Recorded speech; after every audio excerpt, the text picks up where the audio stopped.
I know you want to.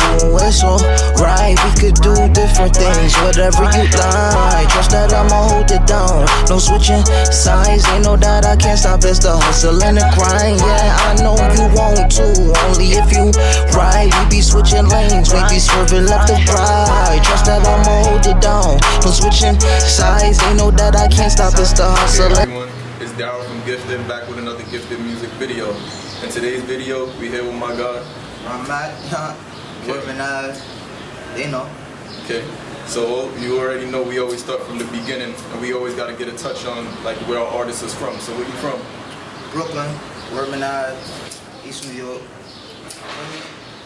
Brooklyn, East New York, Workman Ave. That's the block. Okay. So how was it growing up over here? Shit, fun. Shit was like a fucking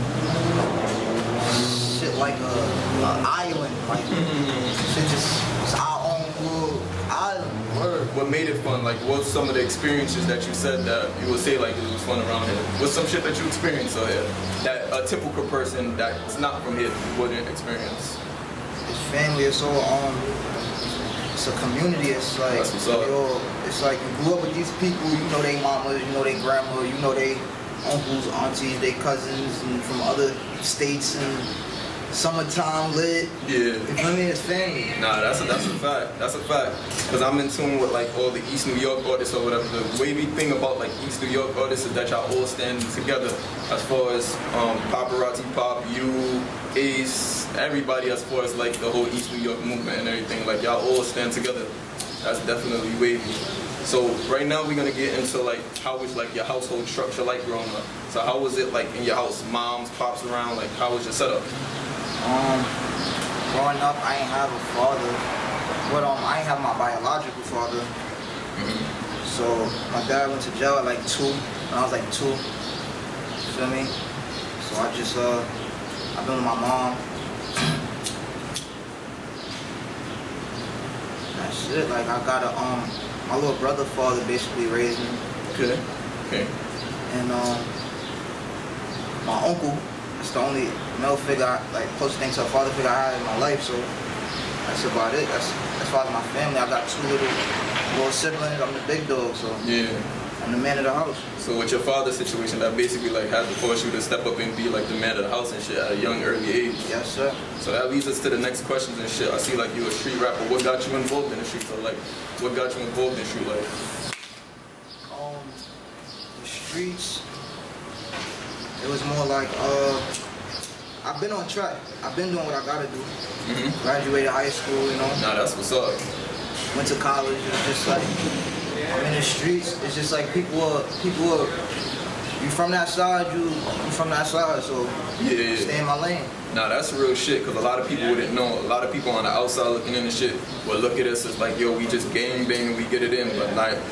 A lot of this shit is just being a product of your fucking environment and shit. You from that side, you from that neighborhood and shit, and then niggas is gonna wanna, you got the same problems as the niggas that's actually jacking shit in the fucking neighborhood. Would you say that shit's correct? Not only that, these my brothers, so it's what it is. And as far as like, I've been in tune with you for a minute and shit, and one thing I could say about you is that you was definitely one of the pioneers of this BK drill shit or whatever the case may be. When you first think of like BK drill, first big wave and popping off.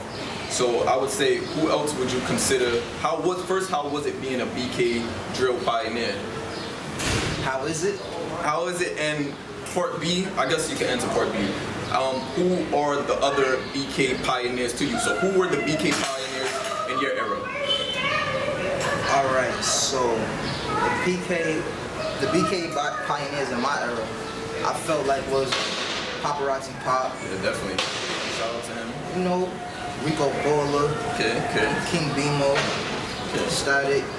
Yeah, definitely. But I peep about that. That's a lot of people from like Linden and that's a lot of people.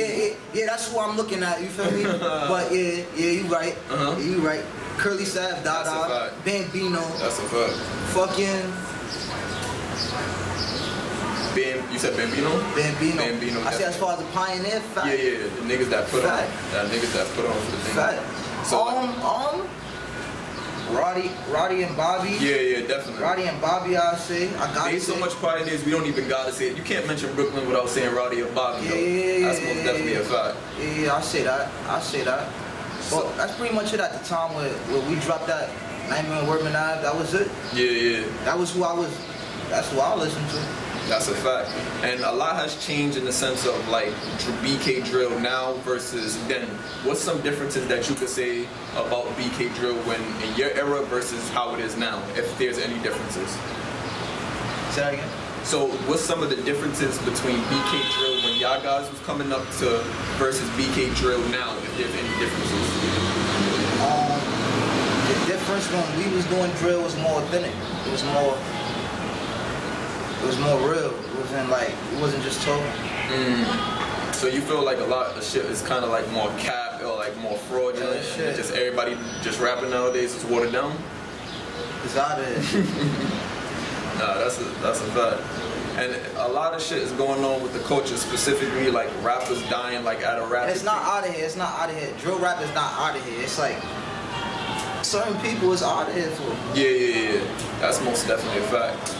And as far as like the BK drill culture and shit, one major difference between the past and now is because artists in the past wasn't dying because of this BK drill shit now, or the BK drill era and everything.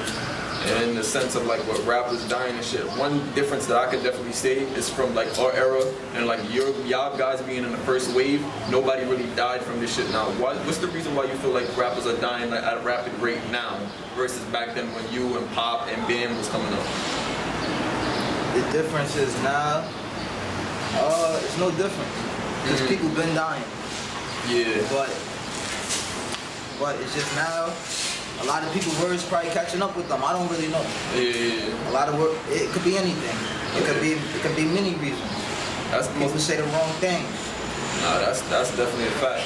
So the streets, you already know what you signed up for, you already. That's a fact.